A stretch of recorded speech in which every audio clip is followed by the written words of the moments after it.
জিলাপি নাম শুনলেই জিভে জল আসে। এটি আমাদের উপমহাদেশের এক ঐতিহ্যবাহী ও জনপ্রিয় মিষ্টান্ন। ময়দা, ঘি, চিনি ও পানির মিশ্রণে তৈরি এই পাকানো মিষ্টান্নটি প্রথমে তেলে ভাজা হয়, এরপর ডুবানো হয় চিনির রসে। বাইরে থেকে খাস্তা আর ভিতরে টসটসে রসভরা এই জিলাপি সকালে নাস্তা থেকে শুরু করে ইফতার পর্যন্ত নানা সময় খাওয়া হয়। বিশেষ করে মেলা, বিয়ে বা ধর্মীয় অনুষ্ঠানে জিলাপির আলাদা কদর থাকে। গরম গরম জিলাপির স্বাদ অতুলনীয়, আর এর ঘ্রাণে মন মুগ্ধ হয়ে যায়। যদিও এটি খুব মজাদার, তবে অতিরিক্ত খাওয়া স্বাস্থ্যসম্মত নয়।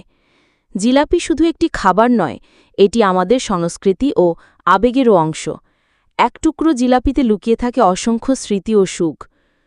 বন্ধুরা, ভিডিওটিতে একটি লাইক করুন এবং নতুন নতুন ভিডিও পেতে I am Islamic voice YouTube চ্যানেলের সাবস্ক্রাইব করুন ও ফেসবুক পেজটি ফলো করুন।